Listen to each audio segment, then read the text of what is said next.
လူတိုင်းဟာပျော်ပျော်ရွှင်ရွှင်နဲ့အသက်ရှည်ရှည်နေကျင်ချတာကြီးပါပဲဒါပေမဲ့ဘာအတွက်ကြောင့်ကဒီနေ့အိယာကနိုးထလာတာလဲဆိုတဲ့မိကွန်းကိုတော့လူတိုင်းမဖြေနိုင်ကြသေးပါဘူးဒီနေ့မှာတော့ကဘာကျော်အီကီဂိုင်းဆိုတဲ့စာအုပ်ထဲကနေဂျပန်နိုင်ငံအိုကီနာဝါကျွန်းကလူတွေဘာကြောင့်ကျန်းမာပျော်ရွှင်စွာနဲ့အသက်100ကျော်အထိနေထိုင်နိုင်ကြတာလဲဆိုတဲ့လျှို့ဝှက်ချက်တွေကိုမျှဝေပေးသွားမှာဖြစ်ပါတယ်အတူတူလေ့လာကြည့်ရအောင်အပိုင်း1အီကီဂိုင်းဆိုတာဘာလဲပထမဆုံးအနေနဲ့အီကီဂိုင်းဆိုတဲ့စကားလုံးရဲ့အဓိပ္ပာယ်ကိုရှင်းပြချင်ပါတယ်အီကီဂိုင်းဆိုတာဂျပန်လိုအသက်ရှင်တန်းရခြင်းရဲ့အကြောင်းရင်းလို့အဓိပ္ပာယ်ရပါတယ်စာအုပ်ထဲမှာတော့အချက်၄ချက်စုံတဲ့နေရာကိုအီကီဂိုင်းလို့သတ်မှတ်ပါတယ်၁ကိုဝါသနာပါတဲ့အရာ၂ကိုကျွမ်းကျင်တဲ့အရာ၃လောကကြီးအတွက်လိုအပ်တဲ့အရာ၄ကို့အတွက်ဝင်ငွေရစီမဲ့အရာ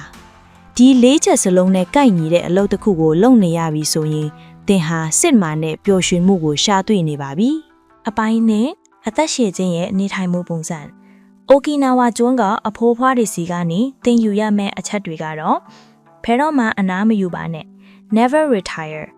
သူတို့တွေဟာအသက်ကြီးသွားပြီမဲ့အလုပ်ကနေလုံးဝအနားယူလိုက်တာမျိုးမရှိပါဘူး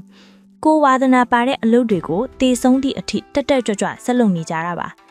ဘိုက်80%ပဲစားပါဟရဟာချီဘူးဒါကအရင်ထူးခြားပါတယ်ဘိုက်အပြည့်စားမဲ့စားဘိုက်ပြည့်ခါနီ80%လောက်မှတင်ရက်လိုက်တာဟာ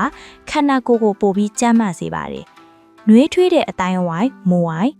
အထီးကျန်တာဟာကျန်းမာရေးအတွက်အရန်ဆိုးပါတယ်။အိုကီနာဝါမှာတော့တဦးကိုတဦးကူညီပေးတဲ့မွန်အာရီလို့ခေါ်တဲ့ခိုင်မာတဲ့မိတ်ဆွေအဖွဲ့အစည်းတွေရှိကြပါတယ်။အပိုင်း3စိတ်နီသဘောထားပါ။နောက်ဆုံးတစ်ချက်ကတော့စိတ်နီသဘောထားပါ။စီမျောချင်းဟာမိမိလုပ်နေတဲ့အလုပ်တစ်ခုအပေါ်မှာအာယုံအပိစိုက်ပြီးအချိန်ကုန်မှန်းမထီအောင်ပျော်ဝေနေတာဟာစိတ်ချမ်းသာမှုရဲ့အရင်းမြစ်ပါပဲဝါပြီးစာပြီးဟာဘဝရဲ့မပြည့်စုံမှုတွေကိုလက်ခံတတ်ဖို့နဲ့အရာရာဟာမမြဲဘူးဆိုတာကိုနားလည်ပြီးအေးအေးချမ်းချမ်းနေထိုင်တတ်ဖို့ဖြစ်ပါတယ်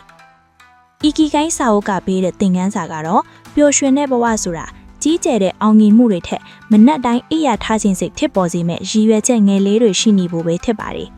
တင်ရောတင်ရဲ့ Ikigai ကိုရှာတွေ့ပြီလား comment မှာရေးပေးခဲ့ပါအောင်ဒီဗီဒီယိုလေးကိုကြိုက်နှစ်သက်ရင် like နဲ့ subscribe လုပ်ထားဖို့မမေ့ပါနဲ့အောင်အားလုံးပဲ Ikigai နဲ့ပြည့်စုံတဲ့နေ့ရက်တွေကိုပိုင်ဆိုင်နိုင်ကြပါစေ